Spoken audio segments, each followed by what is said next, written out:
ILR, Improvement Location Report, better known as the survey. Ladies and gentlemen, selling real estate over the last 7 years, I do remember I had a gentleman, and this goes back to a ILR. There was a little bit of disconnect in I guess, miscommunication. The gentleman hired me and said, "Hey, look, can you represent me? I'm going to buy his property. It's a flip, and I have cash." I said, "Sure, no problem." We saw it, he liked it, we submitted an offer. Whenever he got keys and everything else, he asked me for a survey. I told him, it's like, "Hey, we didn't get a survey in our contract, therefore I can't give you one. I can't give you something that I don't have." Ladies and gentlemen, your agent, does not have a survey for the property. Usually, the survey is actually drawn up or found from the seller of the property. If they have it, they can turn it over and say, "Hey, look, this is what you're buying."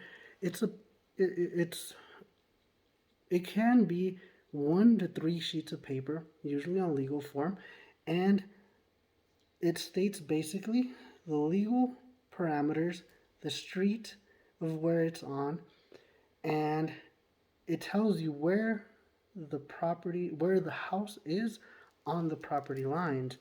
It's going to show several other things as well, such as encumbrances, boundaries, and this document cost about $250 if it already exists. Most of our properties here in Albuquerque, they if it's resale within the city, let's say Rio Rancho, Los Lunas, it already exists because the developer already said, "Hey, look, these are your neighboring um, land lots," and it's already kind of penciled out. It becomes really important whenever you're buying land. Let's just say you bought 100,000 acres in the middle of Tijeras. Well, in order to find 100,000 acres in the middle of Tijeras, you're going to need a surveyor because most likely that land doesn't have a nice little fence around it already, which is ready to be subdivided. You'll probably need the surveyor. Those can be a little bit more expensive, and that's where the title company comes in, and they usually order it. Like, I usually don't talk to any survey companies.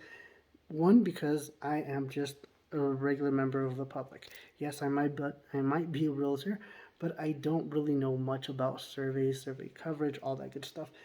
Their main point of contact is actually title companies. The title person that I work with, Melissa, she has them on speed dial. She calls up and she'll get information like that because they talk to each other on almost a daily basis, maybe a weekly basis.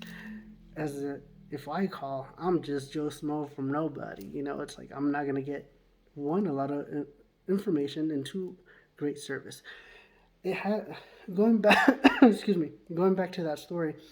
So my client purchased this property and said, "Hey, look, we didn't get a survey."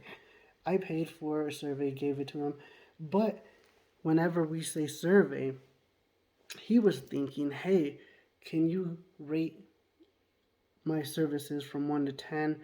He was thinking as like a food survey, like Yelp, or like some other type of survey. I forgot to mention ILR means survey, and they're synonymous in the world of real estate. My lender understands me, my title person understands me, but my customer, I forgot. And I told him whenever I was drafting up that purchase agreement, "Hey, do you want a survey?" He said no. I put no on this on the agreement. Later, he's like, "Hey, I need the design of where the property is and everything else." Unfortunately, he was very upset that he didn't get it. I got it to him. We still didn't come to a mutual agreement that it's like, "Hey, look, I told him it was my fault. I didn't explain it. I did get it to him, but that still didn't remedy much of his, he wasn't content with it." So why would you need it, or who needs it? So for financing purposes, because he bought cash, he didn't need it.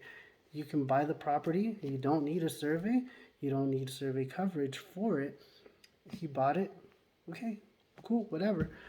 But for the resale purpose of it, whenever that buyer came to him and said, "Hey, look, we need a survey," it was going to cost him $250 to get that survey to the buyer to get to the lender, because the lender is the one that's going to need it and say, "Hey, look, we are financing X amount of money for this specific property." They don't go off Google Maps. They don't go off, your word as a realtor or as a buyer. There's that legal document that says, "Hey, look, the instrument, the note is secured through this property," which has legal description on it. So that is an ILR. Um, so anyway, if you have it and if you're listing your home, if you have it, give it to your agent. It'll save you $250. If you're a buyer and you're gonna buy with with a loan, it's not a matter of whether you want it or not. It's like you're gonna need it. The lender's gonna ask for it, which we the realtors will facilitate and will coordinate. Um, Going back to cost, it's about $250 as of May 2023. It can go up, um, and that's only for one specific type of survey. There are other types of surveys available, which are meets and bounds, when someone actually goes to the property, stakes it, and they go all the way around the property, look for all four corners. That is a different type of survey, much more expensive. If you're in the city, most likely you will not need that, because another survey already required. Just keep that in mind.